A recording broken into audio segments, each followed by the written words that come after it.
Hey, today is an important PSA, okay?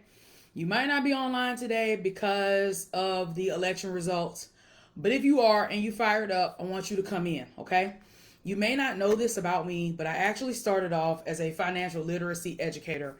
I've done over 100 free financial literacy seminars. My first Facebook group was a financial literacy group. I am not new to this, I'm true to this. And I think one of the big things that has been missed in the melee overnight is how you can take your power back.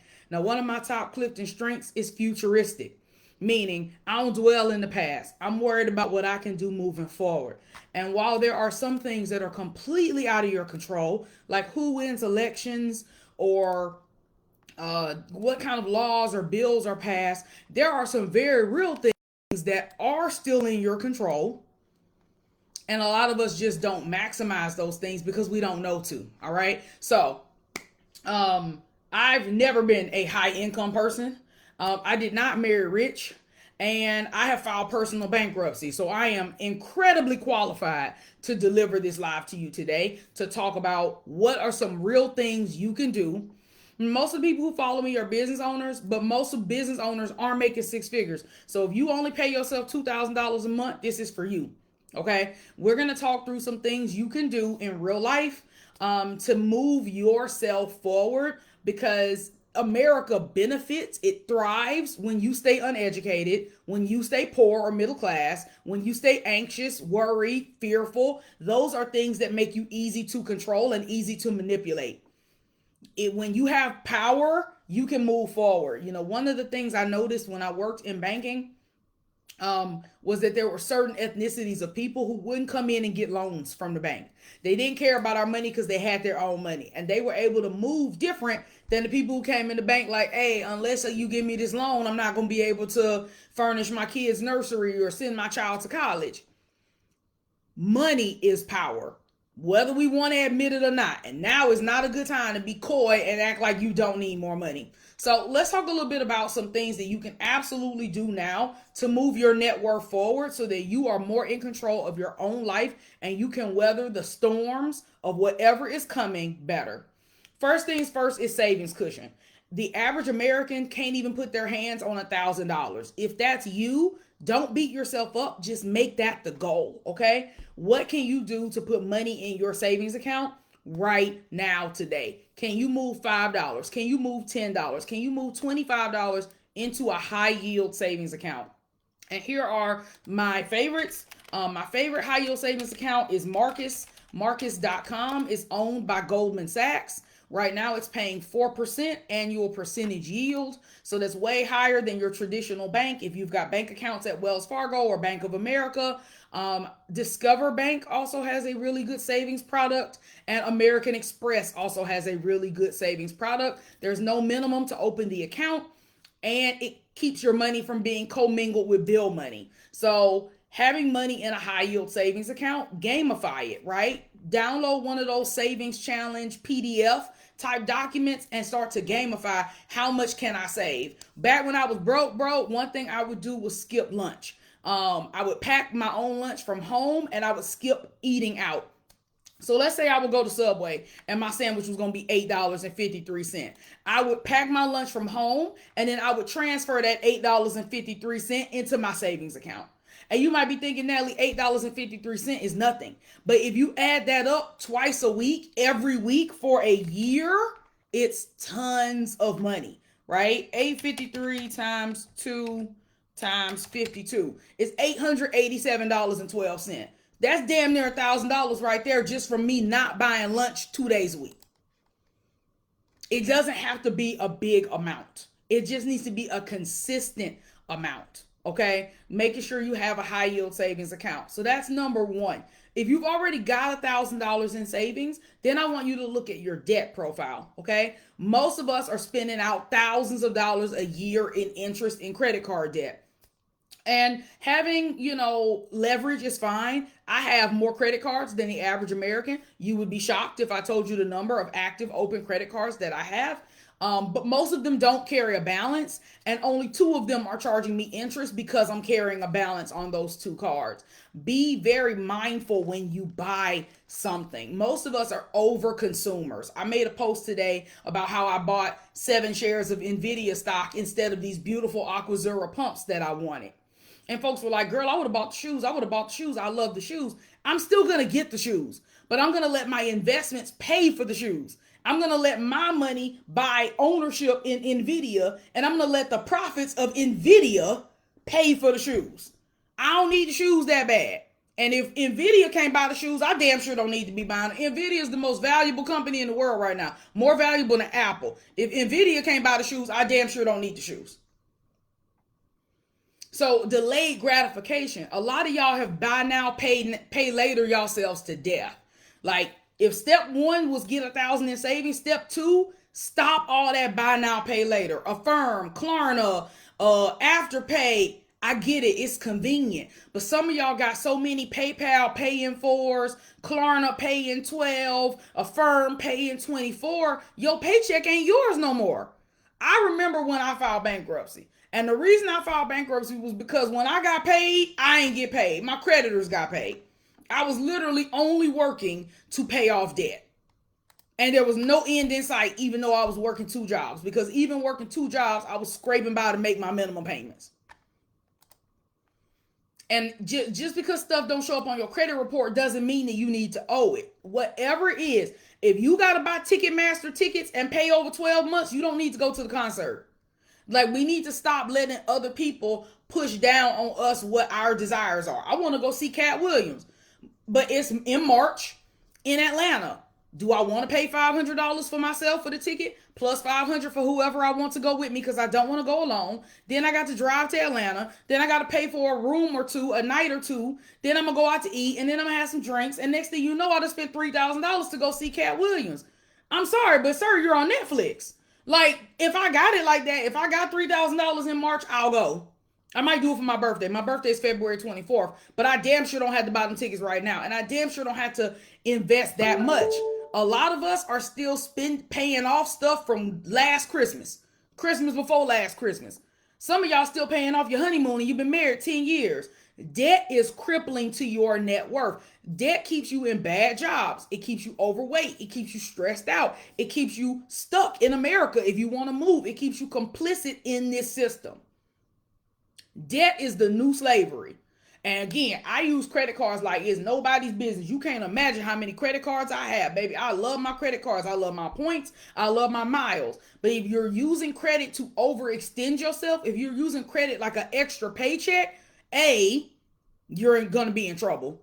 And B, you can't weather the storm because economically there are things brewing that you may not understand will affect you. Rates are going down, sure, but rates are still higher than they were. The cost of borrowing is high.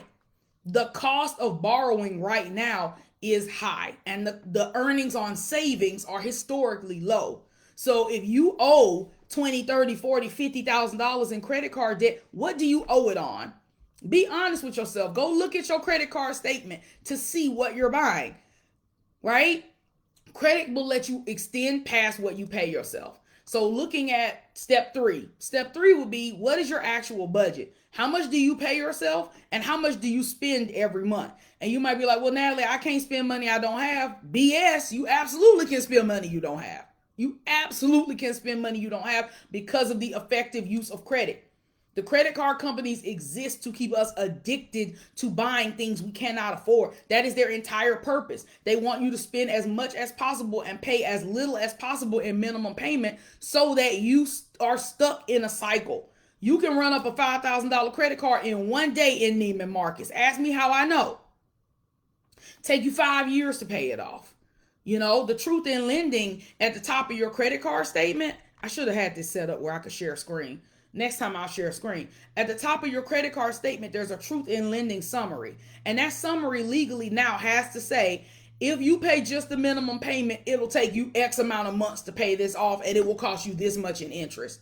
Start paying attention to it. I'm not saying you have to deprive yourself, but if you spend $8,000 a month and you make $8,000 a month, that $2,000 got to come from somewhere. And so when bad stuff starts to come down the pipeline, whether that's eradicating the Department of Education, whether that's cutting back on Social Security, whatever adverse effect that might happen economically because of this news, you can't weather that storm because you maxed out. Because every dollar that you have is already being spent, and it's already being spent on shit you already bought. It's already in your closet. It's already in your house. It's food you've already eaten.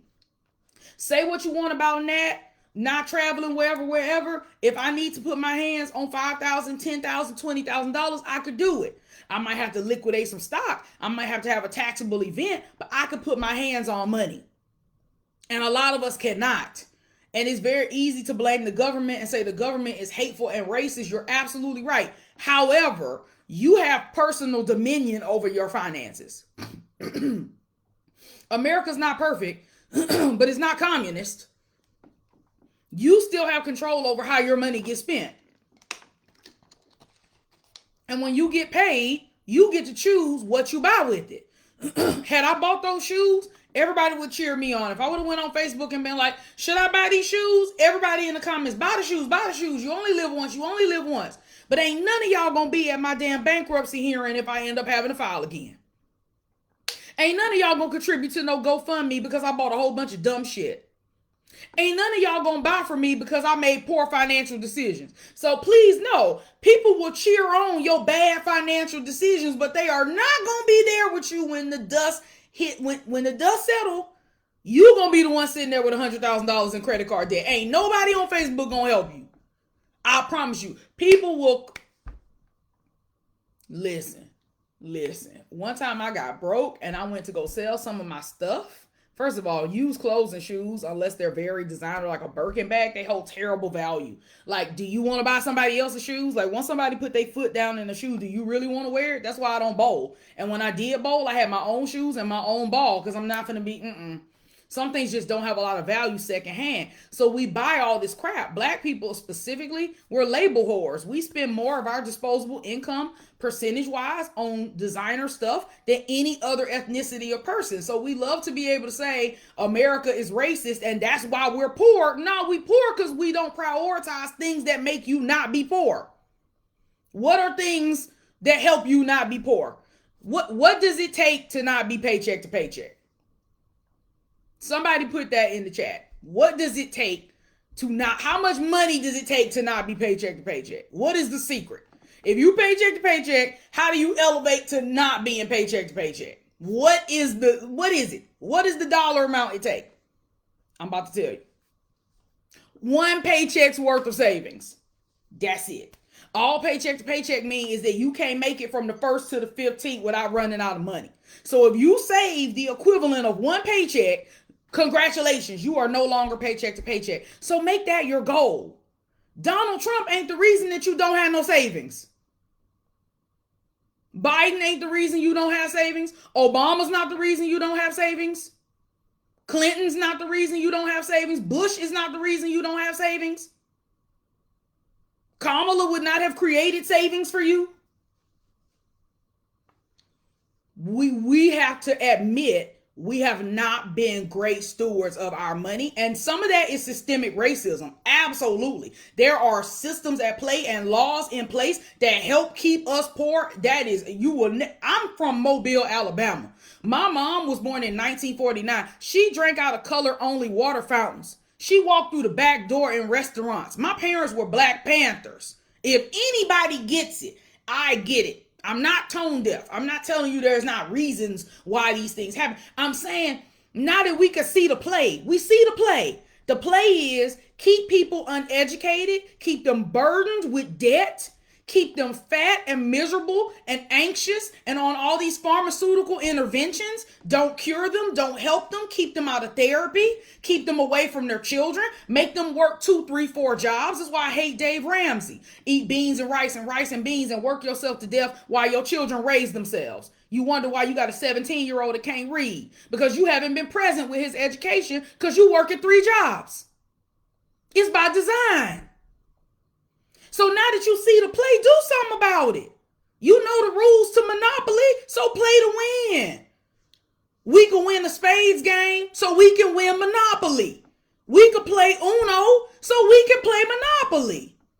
And Monopoly is about ownership. It don't matter who got money at the end of the game. It matters who owned the pieces on the board. So own a business, that's an asset. Own your home. Sometimes it functions like an asset.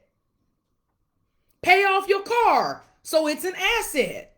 Buy stocks and bonds, it's an asset. Buy ETFs, it's an asset. People come to me, Natalie, I don't know how the stock market works. And yeah, I'm creating a program. New money is coming. It's going to be 10K or less if you come to the focus group and help me build it out. And it's for people who've already made globs of money and want to be able to put 10K in the stock market strategically, and they want me to tell them what to do. But for everybody else, you can start. Y'all figure out how to do your own quick weaves watching YouTube videos. Hell, I've learned everything about Sims 4. I have learned how to build in Sims 4, y'all. I've been playing Sims since I was a child. And I just now learned how to build out my own properties in the Sims from watching YouTube videos. We learned how to craft on YouTube. We learned everything. We learned everything for free. So if you really want to know how the stock market works, it's not like you couldn't learn. You're not dumb. You're super smart. You've got 3 or 4 degrees and 2 or 3 certificates. You probably think about going back to school now. Folks, I don't know, Nell. I'm afraid of the stock market. I'm afraid of having somebody tell me that I don't have enough money to pay my mortgage. I'm afraid of telling my husband that we got to move out of our house because I ain't got it. I'm afraid of the government making some drastic change that I can't weather because I don't have savings. That's what I'm afraid of. I'm afraid of being a consumer and not an owner. What do you own? Where is your IP? Where are your assets? How can you make your money work for you? Because all Black people have ancestral trauma. We have genetic trauma. If you're a Black person and you have a sense of existential dread today, that is not in your mind. That is passed down in your genes. Epigenetics is real. If you don't know what epigenetics is, let me give you a little story. Let me pause here. My good friend Brandy is having a call right now on how Americans can move to France. I'm going to drop the link in case you I need to be at that. But Brandy Jordan is having a call literally right now for people who are like, all right, enough is enough. This ain't gonna work for me. I need to get out. So let me drop that here. If you're like, I need to get out. Hold on. You ever feel like one day you're just gonna be like a political evangelist? I don't know. I feel like by the time I die, I'll be like Cornel West. Okay. Next. All right. So epigenetics is when trauma is stored in the body of a parent and passed down genetically without the child even having to have experienced that trauma. Okay. So they put some crickets in a jar. They put crickets in a jar, and the jar was only so tall. Okay. So the crickets could only jump as tall as the jar, right? They bred these crickets. They put the offspring in a new jar. Those crickets had never been exposed to the height of jar of their parents. They were in a much taller container. Yet, those crickets only jumped as high as the height of the old container.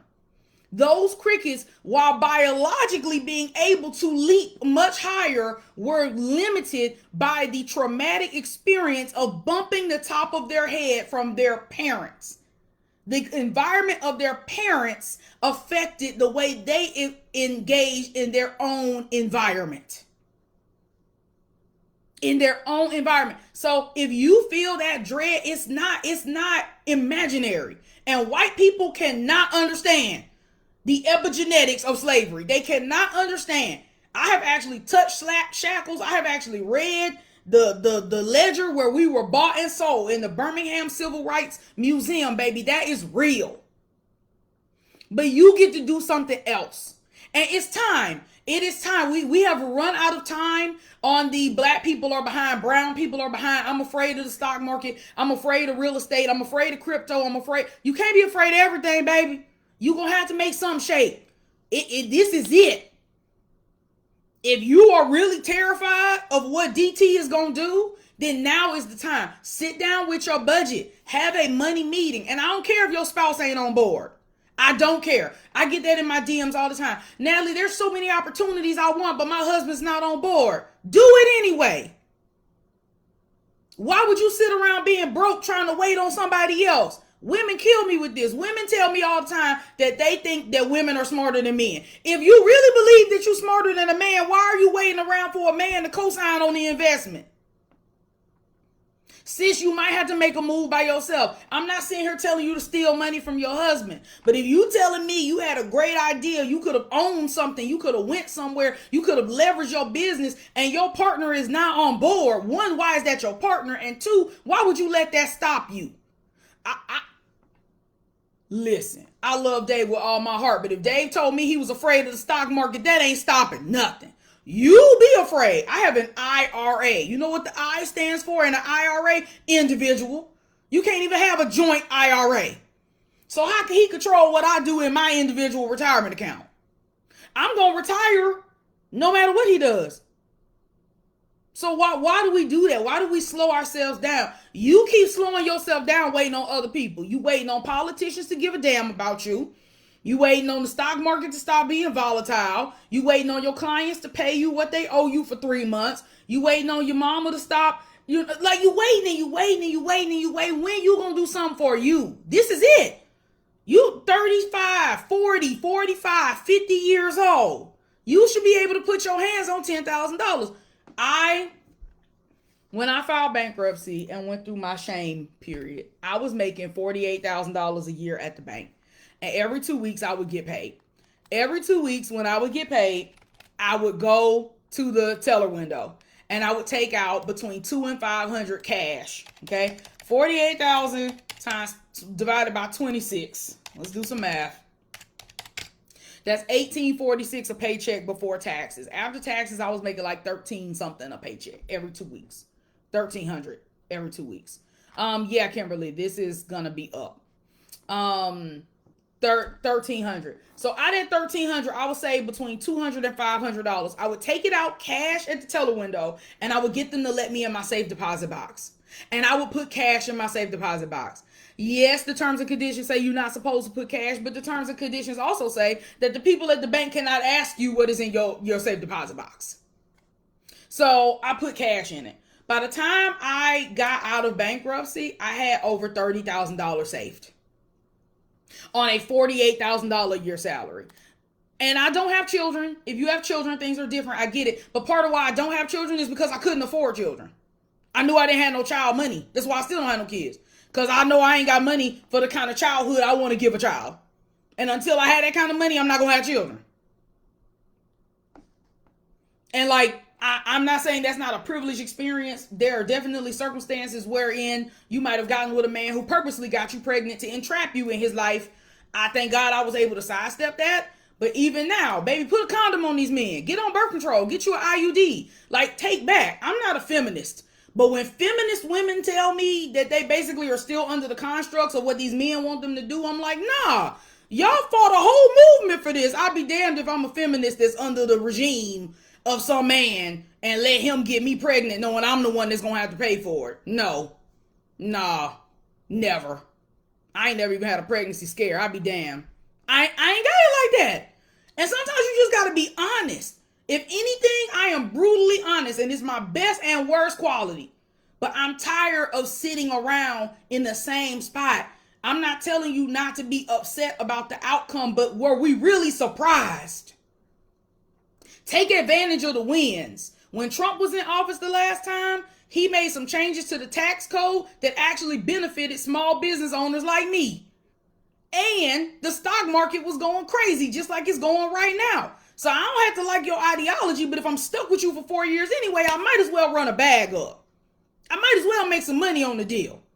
It's the least that can happen. It's the least that can happen for black people. We're not going to get reparations. We got to make our own reparations. We got to repair ourselves. But as long as we decide that it's more important to be fly and buy Balenciaga than to buy ownership in companies, I know people with $10,000 shoes, $5,000 purses, $20,000 vacations, but don't have a trademark on their IP. You had the money. You've got the money. Pay the debt off, do the savings, and make the investments happen. I don't care if it's $10 a month. If all you got right now to put in savings is $10 a month, put $10 a month in the account. Stop saying I don't have enough money, because I don't believe people don't have $10. And now, like, I should have owned Acorns. Acorns was my idea, where you could buy fractional shares. Let me take y'all back. When the stock market first inception, 50 years ago, 100 years ago, when you wanted to execute a trade, you had to have a stockbroker. You had to pick up the phone and you had to call somebody. You had to have enough money to open an account with a stockbroker. And you could not buy one share. You had to buy what was called a lot of shares. So right now, if Apple is $125 a share, you couldn't just buy one share for $125. You had to buy a lot, which might have been 100 shares or 1,000 shares. So big corporations were really the only people who could invest, because the average American did not have that kind of money. Fast forward to today, not only do you not have to have enough money for one share, you can buy a fraction of a share. Schwab got something called stock slices. You can buy a piece of a share. Wells Fargo, you can buy a fraction of a share. So even if you don't have, hold on, I'm about to pull up my trade execution. Wait a minute. Because I executed a trade. I bought 7 shares of NVIDIA earlier today. I bought some shares yesterday. Hold on. All right, I'm going to my SEP IRA and I'm looking at my trade confirmation, because I don't know what NVIDIA is trading at today. All right, sticker price NVDA. Right now it's trading for $146.23. So if you ain't got $146 and damn, it just went up, $147.24, you can buy a piece of that share. Am I telling you to buy a piece of one share of a cherry pick stock? No. I would rather you be diversified. I would rather you buy something that tracks with the S&P 500 like VOO. But that ain't the point. The point is, you could get involved to a degree. You could save in a high yield savings account right now. You know what a great way to get a return is? You know a great way to get a 20% return on your investment? Paying down those credit cards. I have a Discover credit card and the interest rate is 23.94%. So guess what? When I pay off that card, what was my return? 23.94%. You're financially literate enough. I think we like to tell ourselves we don't know enough, but y'all are connoisseurs of consumerism. If you want to buy something, you can learn all about that. You learn all about the cities where you want to go. I know folks who could tell me more about Paris than Parisians, because they go every summer. Live your life, but fund it with your investments. I put money in the stock market, and when my investments gain $975, I'm going to buy those shoes with it. You can still have the shoes, but you can't have everything right now, especially if you're lower income. If you're paying yourself 6 figures, we can have a whole different conversation, because you can afford both. But if you're like me, a middle class person, I'm middle class right now. I'm not an upper class person. I'm a middle class household. If you make between $50K and maybe $150K a year, you are a middle class household. So we might be on the upper end of that now with me and Dave's incomes combined, but we are still a middle class income. You have to live within the means.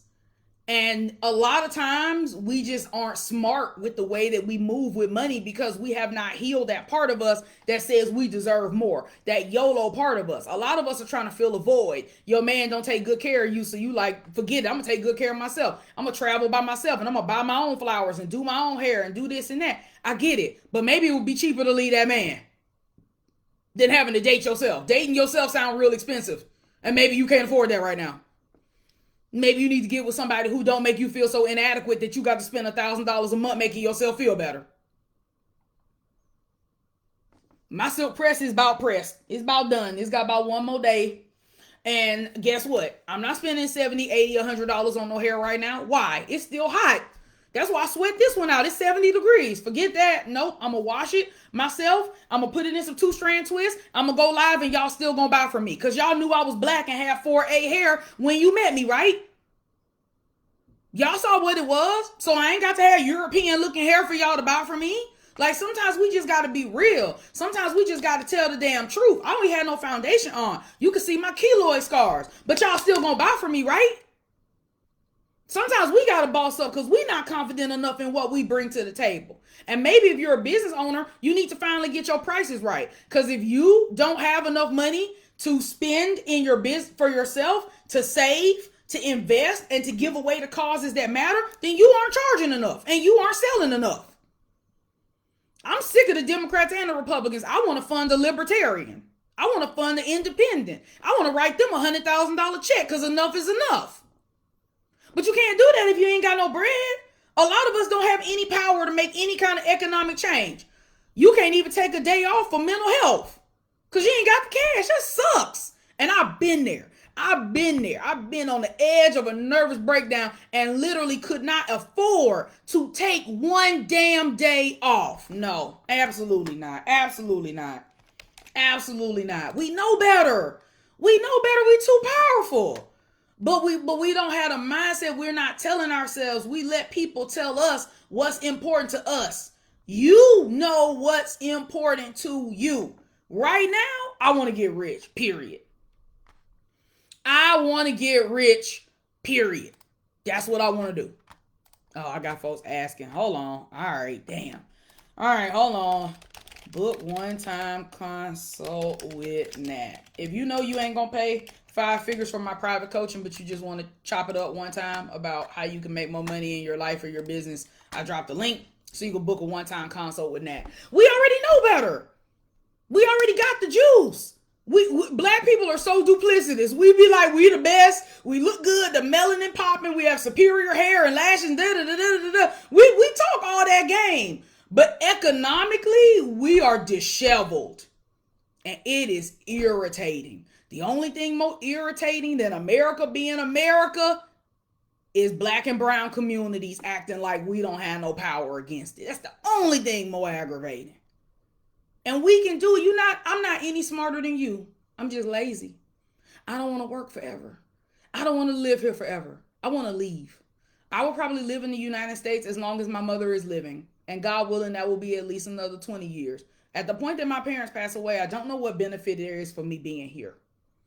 And frankly, as infrequently as I go to Mobile, I start to wonder if I could just move to France or somewhere or Toronto now and just fly home twice a year. Because I'm only home twice a year. I'm home for Mardi Gras, and I'm home for either Thanksgiving or Christmas. They're like, do something for you. What can you do to increase your net worth? Net worth is assets minus liabilities. So what can you do to have more assets, and what can you do to have less liabilities? And an easy thing to cut is all that buy now, pay later crap. If you just cut out Klarna, Afterpay, Affirm, all that stuff that defers payments, there's 2 places at play. When you defer gratification, you're not deferring it into the future. You're deferring it onto future you. Let me run that back. So today's Natalie wants to go to Target and walk around and spend $300 because that would make me feel a little bit better about this nightmare. But tomorrow's Natalie don't need none of that shit. Tomorrow's Natalie don't even have nowhere to put it. If you could see the camera of this room, you would be appalled. This room got so much crap in it. I've mailed off 20 boxes of clothes for free to people who ask on the internet, and I still got 3 closets full of stuff. We are materialistic to our core, and we think all this stuff makes us better. Stress eating doesn't work. It make you fat. I'm heavier than I've ever been. I took before pictures on the first. I've been working out every day. And as you continue to see me, you will see me slim down. Because being fat really doesn't serve me. Because it makes my energy levels crap. And then I can't move and do what I need to do. I've missed so much opportunity because I was too heavy and didn't feel like nothing. So yeah, I could go to McDonald's and eat some crap and it would be cheap. But what does tomorrow's Natalie think about that? Tomorrow's Natalie is going to have high cholesterol. So how does that serve today's Natalie? Those are inextricably linked. So what does tomorrow's you, next year's you, a decade from now you, what does that person want? Because by then, this guy that's going to be the president won't be the president no more. He can't run no more. He's already 70 something. He's damn near 80. At some point, the nightmare is going to end. Are you still going to be in the same financial situation? Or are you going to blame the next president, the next regime, the next pandemic? We always got an excuse. We blame college. Oh, I was broke in college because I was in my 20s. Sir, you're 40 years old. Do something. That's today's message. That's the PSA. We can be activists. I don't want to march. I want to buy assets. I ain't marching nowhere. I'm fat and I'm tired. I'm going to stack my bread. I'm going to run my business profitably. I'm going to close down offers that don't serve me. I'm going to show up and take up space. You're going to know who I am and you're going to know what I stand for. Period. But we got to get off of this deflection that there's nothing we could do and we're victims. We ain't never been victims.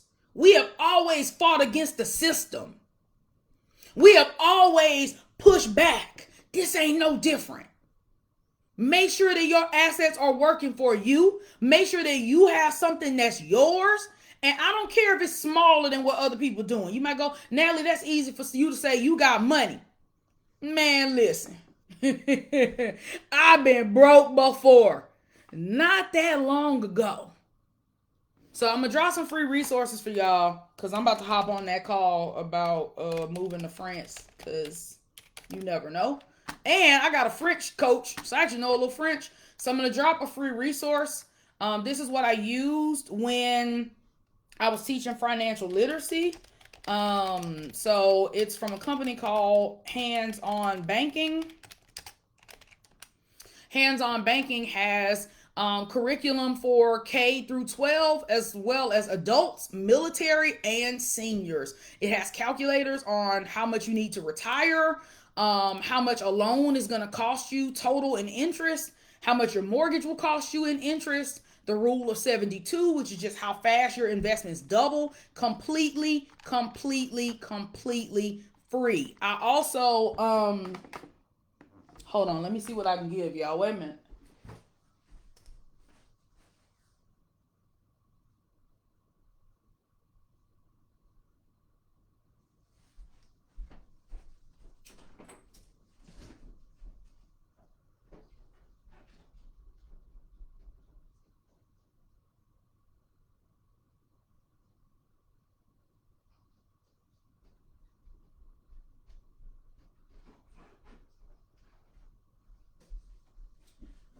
Whew. All right, my bad. All right, I'm fired up, so I want to make sure I give y'all something. So, I have book options. I will send you digital copies upon request. I'll send 2 of each. So, option number 1, Get Good with Money, is from Tiffany Aliche, the Budgetnista. I'm willing to fund 2 copies of this book. So, if you want one Get Good with Money, just put a 1 in the chat and the first 2 people will get the book. I'll get your email address. Money Magic, it's by an economist. Money Magic is not for financial literacy. This would be for somebody who wants to build a rich life altogether. She's very polarizing. One of the chapters tells you to marry rich. So put a 2 in the chat and I will get your email and I will send you Money Magic, and then name your price. This is for freelancers who struggle with pricing their offers for profit. Put a 3 in the chat and I will get 2 copies of this sent out as well. Knowledge is power. You already around people with money. You already around people with influence. Act like it. You already a big deal. Act like it. God has already blessed you with money. Act like it. God is still on the throne. Act like it. You made it through 4 years. You can make it through 4 more. Act like it. All right. I'm going to head out, but I'll probably be back because I feel like there's more that needs to be said on this. Love you all. Talk to you soon. Bye.